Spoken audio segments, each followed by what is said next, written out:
taatilah Allah dan taatilah Rasul wa ulil amri minkum. Ini sebuah rangkaian paket yang hari ini umat Islam kemudian membuat garis sampai atiullah wa atiur Rasul wa ulil amrinya ini banyak yang lupa. Ada beberapa kelompok komunitas dari masyarakat Islam yang membatasi atiullah sampai atiullah wa atiur Rasul wa ulil amrinya ini dilupakan, bahkan berusaha mendodosi masyarakat Indonesia sendiri untuk tidak percaya kepada ulil amri. Assalamualaikum warahmatullahi wabarakatuh. Saudara-saudaraku sebangsa setanah air yang kami cintai, yang kami banggakan dimanapun Anda berada, kami ucapkan beribu-ribu terima kasih atas kesetiaan saudara-saudaraku semua memandangi channel kami. Yang belum subscribe silahkan menekan tombol subscribe. Jangan lupa like-nya, komennya, dan di-share biar bermanfaat saudara-saudaraku semua. Yang ingin belanja silahkan memilih produk yang kami tawarkan di kolom deskripsi.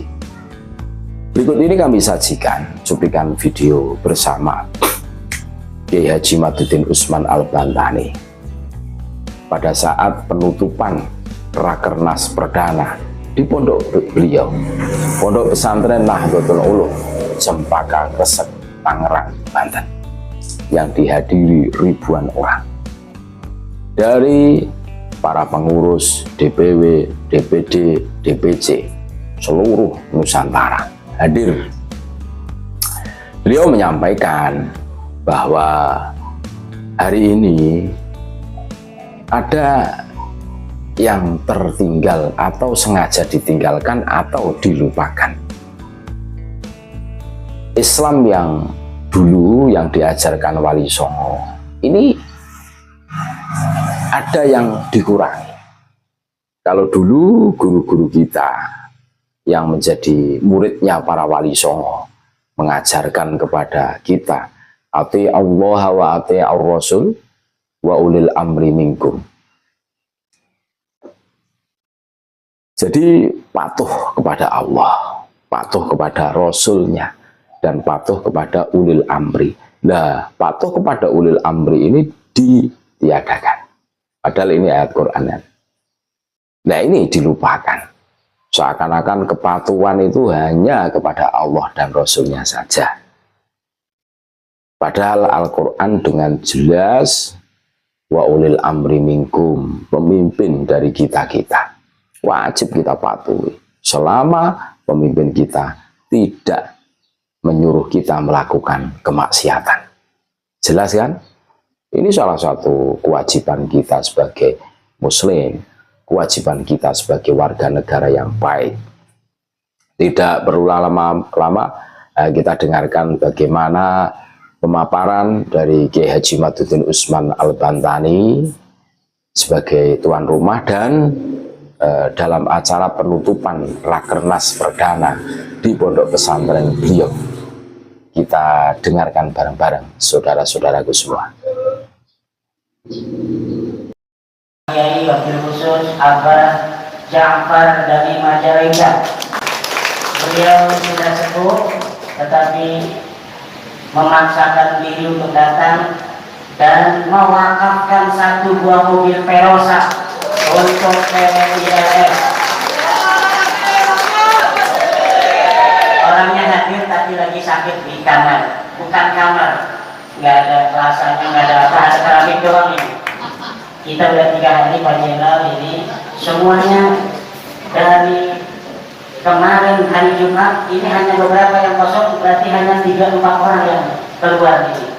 Padahal di sini tidak ada temuluh, buat pemilik temuluh, bantal, tidak ada kasur, hanya ada kerasa saja. Tapi semuanya demi perjuangan menjaga tanah air, warisan budaya Indonesia ini.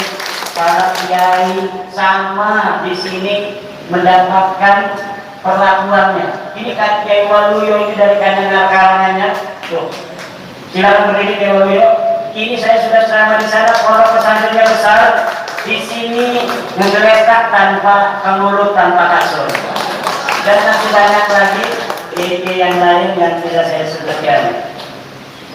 Seluruh ketua DPW, PWI yang hadir, Bapak Kiai Haji Aceng Abdul Mujib, Ketua Jawa Barat, silakan berdiri supaya Pak Jenderal kenal. Kiai Haji Suparman Abdul Karim dari Provinsi Lampung. Oh, ada yang belakang. Kiai dari Jambi, Gus Torik. Wah, beliau. Alhamdulillah. Dari Jogja, Gus Taki. Wah, di belakang. Benar. Dan yang lain, Kiai Ahmad Mubarok dari Jawa Tengah. Wah, tidak ingat Pak Jenderal Dodong. Yang diwakili tidak saya sebutkan. Kongganya oleh tekan. Dan yang saya cintai, seluruh peserta perwakilan delegasi dari masing-masing kabupaten, PWI, LS, yang semoga akan senantiasa bersemangat untuk menjaga warisan budaya dan negara kesatuan Republik Indonesia. PWI ini berdiri, mungkin nanti ketum yang akan menjelaskan, karena ada ayat Al-Quran, Ati'ullaha wa ati'ur Rasul wa ulil amri minkum. Taatilah Allah dan taatilah Rasul wa ulil amri minkum. Ini sebuah rangkaian paket yang hari ini umat Islam kemudian membuat garis sampai ati'ullah wa ati'ur Rasul wa ulil amrinya ini banyak yang lupa. Ada beberapa kelompok komunitas dari masyarakat Islam yang membatasi atiullah sampai atiullah wa atiur Rasul wa ulil amrinya ini dilupakan, bahkan berusaha menggembosi masyarakat Indonesia sendiri untuk tidak percaya kepada ulil amri. Bagaimana mereka kemudian membawa adat istiadat yang bukan adat istiadat kita bangsa Nusantara, mencaci maki pemerintah, kemudian membuat framing yang negatif terhadap penyelenggara negara.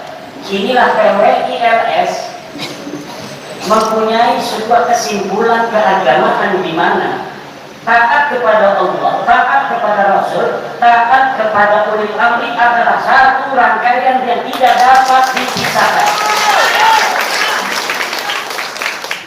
Negara itu bukanlah sebuah goya, bukan tujuan.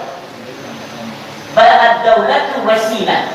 Negara itu adalah sebuah wasilah, sebuah media untuk mencapai tujuan.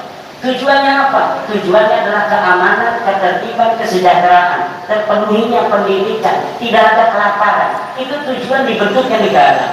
Dan dari mulai 45 ketika kita ini merdeka, apakah ada bangsa Indonesia yang kelaparan secara luas? Tidak ada. Adanya negara yang dibentuk oleh para wali-wali the founding father kita itu menjaga bangsa dan negara kesatuan Republik Indonesia, dan itu telah terbukti.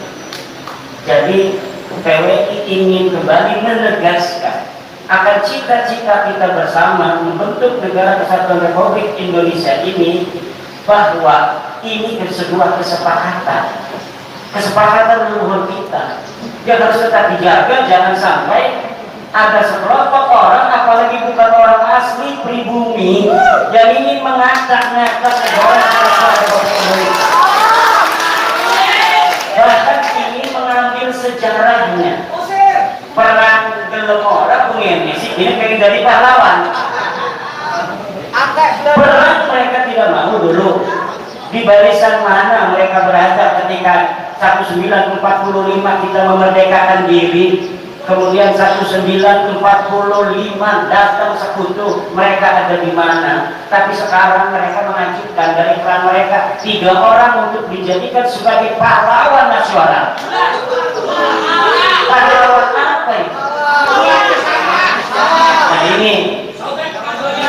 ini makanya kita ingin menegaskan, takut pemerintah itu lagi mikirin banyak hal, PWI yang memikirkan terlebih dahulu, tetapi kita melaporkan adanya Pak Jenderal Dudung ini, kita laporkan Pak bahwa ada upaya merubah sejarah bangsa kita, sejarah pahlawan kita. Bukan hanya sejarahnya, nasabnya dibelokin. Katanya Pangeran Diponegoro itu bukan orang Jawa, tapi dia orang Yaman. Marganya Bakbun. Kata marga Bakbun, kata pilihannya bukan, makanya pindah Jawa. Kata yang marga Asegaf bukan, dia orang Yaman tapi marganya Asegaf. Nah kita mau kresek orang kebagian motor. Pak Jenderal mau keramat waktu orang kebagian, kita Pak Banten, pengen bapak tua kita sih perang di Cilegon, kalau buyut Pak Jenderal duduk kok sih sedekah sih jadi pahlawan, orang bisa. Si nama wis kayak pengen baik, dagang minyak, dagang obat kan itu apa enggak? Lah ini dagang minyak, dagang obat saya kok sih pengen jadi pahlawan. Di sini dagang obat, dagang minyak, wis dagang obat baik kalau dagang minyak. Lalu di lokal ini, lah dagang obat ini marah-marah melulu. Gitu badan? Wis biasa dagang obat di pinggir jalan teriak-teriak dagang obat baik. Kenapa? Kalau dikasih mic di mimbar Jumat nanti disangkain dia lagi dagang obat. Nantinya dia kayak tukang obat marah-marah di mimbar. Nah ini kembalikan lagi mimbar-mimbar Rasulullah kepada mereka yang memiliki akhlak-akhlak Rasulullah. Kembalikan lagi mimbar-mimbar Nusantara kepada mereka yang memiliki akhlak-akhlak Nusantara. Lihat kemarin ketika Indonesia melawan Arab Saudi, akhlak Nusantara begitu indah dari para penonton di stadion yang menyaksikan pertandingan Saudi dan Indonesia. Mereka menyanyikan lagu bersama-sama. Mereka yang agamanya Islam, mereka yang agamanya Kristen, mereka yang agamanya Katolik, mereka yang agamanya Konghucu, Buddha, Hindu, bagai apalagi aliran kepercayaan banyak juga di Indonesia. Mereka sama-sama menyanyikan lagu Tanah Airku. Itu akhlak begitu sama perbedaan suku bangsa. Kita sudah dari dulu meresapi, menghayati, menginsapi perbedaan adalah sebuah realitas, adalah keniscayaan yang masyarakat Nusantara memahami itu. Makanya dari zaman dulu Baduy, sejak zaman kakek-kakek kita dari kerajaan Pajajaran tidak pernah itu diomeng-omeng. Ini bahasa kres ekonomi. Kemudian Kesultanan Banten hadir, Baduy tidak diomeng-omeng, biarkan dia dengan keyakinannya sebelum mau masuk agama Islam. Sampai Indonesia pun mereka dibiarkan.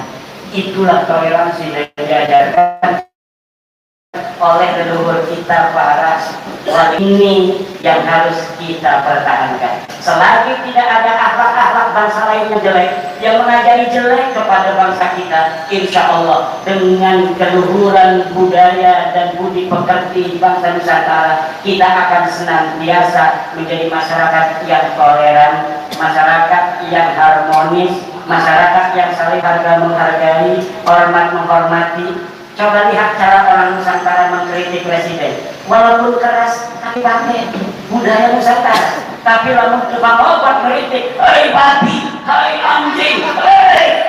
Aduh, itu bukan akhlak Nusantara dan kita tolak mereka untuk hadir di mimbar-mimbar Rasulullah yang ada di Indonesia. Agar apa? Agar kembali Islam yang kita nanti, Islam Nusantara.